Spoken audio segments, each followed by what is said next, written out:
पहले से ही विभा को कपड़े धोने का बड़ा शौक था, कभी नल के नीचे तो कभी तालाब के पास। अरे मेरी नीली वाली लुंगी नहीं दिख रही है। विभा की अम्मा कहाँ रखी है लुंगी? अरे वो तो विभा ने परसों ही धोकर रखी थी आपकी अलमारी में, देखो वहीं होगी। वो ना मैंने आज धो दी, मुझे लगा कि गंदी हो गई होगी। अरे कैसे गंदी हो गई थी, उसे तो मैंने पहना भी नहीं। हे भगवान, इस लड़की के कपड़े धोने की आदत से परेशान हो गया हूँ मैं। जितना तो घर में राशन नहीं आता उससे कहीं ज्यादा डिटर्जेंट पाउडर का खर्चा है। इसकी शादी करवा दो, शादी जाए अपने घर में ही करे काम, फिर चाहे घर के कपड़े धोने हो या पूरे गांव के। हाँ ठीक बोल रही हो, देखता हूँ मैं कोई लड़का। वो दिन भी आ जाता है जब विभा को देखने लड़के वाले आ जाते हैं। लड़की मुझे अच्छी लगी। होने वाली सास कहती है, बेटी अगर कुछ पूछना है तो पूछ लो। वैसे तो हमारी लड़की बहुत ही शर्मीली है, जो बोल दो वो मान लेती है, इसे क्या पूछना होगा। अरे कैसी बात कर रही हो माँ, मुझे इन लोगों के घर रहना है, सवाल तो कही है। हाँ हाँ बेटा पूछ लो ना, क्या पूछना है। आप लोगों के घर कपड़े कौन धोता है? सास का मुंह बन जाता है। देखो अगर तुम ये कहना चाहती हो कि तुम्हें कपड़े धोने नहीं आते तो सुन लो, कपड़े मैं ही धोती हूँ, लेकिन तुम्हारे आ जाने के बाद मैं रुमाल तक नहीं धोऊंगी। अरे चुप रहना भाग्यवान, बहू बेचारी घर आई नहीं, उसे डराना शुरू कर दिया। वो क्या है ना बिटिया, अभी तक तो ये कल्लू की माँ ही धोती थी, लेकिन अब तुम्हारे पापा तो दहेज में वॉशिंग मशीन देंगे ही। तभी विभा की माँ बोल पड़ती है, सवाल भी पूछा तो क्या, वैसे भाई साहब मशीन की तो फिर भी कपड़े धोने की कैपेसिटी होती है, मतलब जो बिटिया दे रहे हैं ना विभा, इसे कपड़े धोने का बहुत शौक है। ये आप लोगों के क्या आस पड़ोस गांव मोहल्ले सबके कपड़े धो दे और उफ तक ना करे। बाहर देखा नहीं आपने कितने कपड़े सूख रहे हैं, सब हमारी बिटिया ने ही तो धोए हैं। बस भी करो ना माँ, शर्म आ रही इतनी तारीफ सुनकर। और तो और एक दाग निकाल कर दिखाओ तो मान जाऊँ। हाँ अच्छा अच्छा माफ करना बेटा, मैंने गलत समझा, हमें तो रिश्ता बहुत पसंद है। और ऐसे जुड़ जाता है रिश्ता कपड़े धोने का शौक रखने वाली विभा का। उसकी शादी हो जाती है कोयला फैक्ट्री में काम करने वाले कल्लू के साथ। शादी के बाद अचानक विभा चिल्लाती हुई सास के पास आती है, सासू माँ, अरे सासू माँ कहाँ है आप? ये तो धोखा है, धोखा दिया आप लोगों ने मुझे। इस ससुर के चक्कर के बारे में पता चल गया। अरे तो उसमें तुझे क्यों धोखा मिला है? अरे नल में पानी नहीं आता, कपड़े कैसे कब धुलेंगे? अच्छा अच्छा, तू पानी नहीं आ रहा उसकी बात कर रही है? तो आपने क्या सोचा? कुछ नहीं।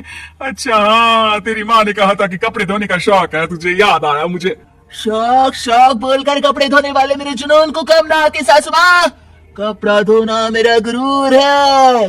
तभी पति भी वहाँ आ जाता है। अभी अभी मैंने इसे सनी देओल की फिल्म दिखाई है, उसी के डायलॉग मार रही है माँ। अच्छा सुन, साफ साफ बता रही हूँ, पानी सुबह 4 से 6 और शाम को 10 से 12 आता है, समझी? विभा टाइमिंग सुनकर हैरान हो जाती है कि क्या भूतों का मोहल्ला है? सुबह 4 बजे उठकर कौन कपड़े धोता है? 4 बजे टंकी में पानी जाता है, फिर सारा दिन धोना ना, किसने मना किया? अरे कैसी बात कर रही है, 200 लीटर की टंकी में कितने कपड़े धो लूंगी मैं, सुबह ही उठ जाऊंगी मैं। अब क्या था, विभा सुबह 4 से लेकर रात के 12 बजे तक कपड़े ही धोती रहती। एक रोज सास पड़ोस से निकलकर कहीं जा रही होती है कि साथ वाली कहती है, हाँ कल्लू की माँ, जरा ये बताओ कि 2 साड़ी है, 2 ब्लाउज और एक पेटीकोट और एक नाड़ी वाला लंबा कच्चा। हाँ तो? अरे तो क्या, कितना लोगी धुलाई ये बताओ। धोबन दिख रहे हैं हम क्या? हमारे पति सरकारी नौकरी से अभी अभी रिटायर हुए हैं और बेटा सुपरवाइजर है कोयला फैक्ट्री में। धोबन समझ रखा है हमें?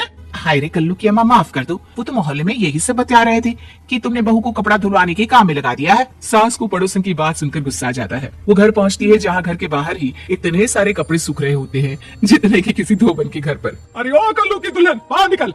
माँ जी यहीं आ जाओ, बाथरूम में चादर धो रहे हैं हम। अरे अभी हम धोते हैं, तुमको बाहर निकलो। ये आस पड़ोस वाले बोल रहे हैं कि हम बहू से कपड़े धुलवा धुलवा कर उसे कपड़ा धोने वाली बना दिए हैं। अरे छोड़ो ना माँ जी, किन लोगों की बातों में आती हो? आस पास के लोगों का तो काम ही होता है कि वो किसी तरह सास बहू को लड़ा दे। बहू सारे घर के कपड़े धोती है, ये क्या कम है? बोलिए। सास को भी लग जाता है कि वो बहू का ये संकीपन नहीं छुड़वा सकती, इससे अच्छा है कि खुद ही चुप हो जाए। एक रोज सास और बहू मंदिर जाते हैं, जहाँ सास की साड़ी वहाँ खड़ी भीख मांगने वाली से मिलती है। माँ जी क्या बात है, आपकी साड़ी उस भिखारन से कितनी मिल रही है ना? हाँ हाँ देखो तो, दोनों की साड़ी मिल रही है। क्या बात है कल्लू की अम्मा, तुम खुद को तो अफसर की बीवी बताती हो और ऐसी सिंपल सी प्लेन साड़ी पहनकर घूमती हो। सिंपल और प्लेन नहीं है ये साड़ी। तो क्या सोने के धागे से फूल बने हैं?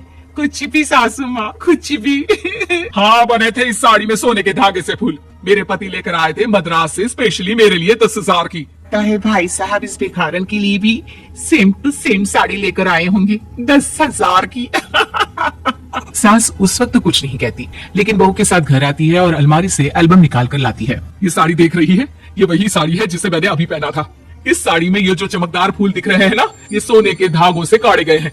लेकिन तू लोकल वॉशिंग मशीन ब्रश से घिस घिस कर सारे फूलों को निकाल कर साड़ी प्लेन कर दी।